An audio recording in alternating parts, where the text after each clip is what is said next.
Indira park ధర్నా చౌక్ వద్ద BC కాంట్రాక్టర్లు గర్జించారు. ప్రభుత్వ టెండర్లలో బీసీ కాంట్రాక్టర్లకు చట్టబద్ధత దక్కాల్సిన 42% రిజర్వేషన్లు వెంటనే అమలు చేయాలని డిమాండ్ చేశారు.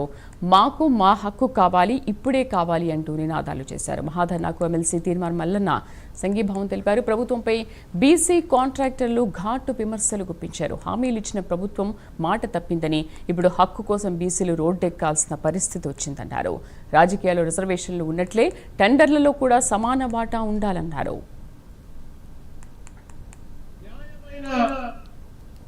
డిమాండ్ 42% వాటా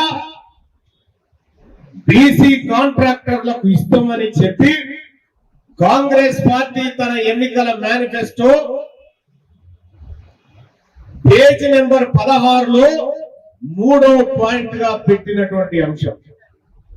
తెలంగాణ రాష్ట్రం ఏర్పడితే బీసీలకు 42% రిజర్వేషన్ రాజకీయంగా ఎట్లా ఇస్తాయేమో అలాగే బీసీ కాంట్రాక్టర్లకు కూడా 142 కాంట్రాక్టులు బీసీలకే ఇస్తామనేటువంటి మాట కాంగ్రెస్ పార్టీ తన మేనిఫెస్టోలో పెట్టింది.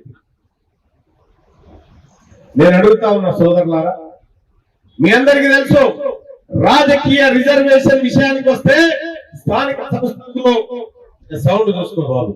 స్థానిక సంస్థల్లో బీసీలకు 42% రిజర్వేషన్ ఇస్తామని ఓ దొంగ బిల్లు పెట్టి హైకోర్టుకు ఇంకొక రెడ్ అయిన తోలిచ్చి ఆ బిల్లు ఆగిపోయేటట్టు చేసి హైకోర్టు కొట్టేసినట్టు చేసినటువంటి ఈ దుర్మార్గమైనటువంటి ప్రభుత్వం, ఈ ముఖ్యమంత్రి గారు ఏం చెప్తా ఉన్నాడు, అది కోర్టులో ఆగిపోయింది.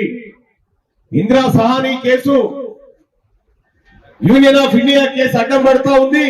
50% రిజర్వేషన్ దాటితే సుప్రీంకోర్టు ఒప్పుకుంటలేదనేటువంటి మాట చెప్పారు. న్యాయం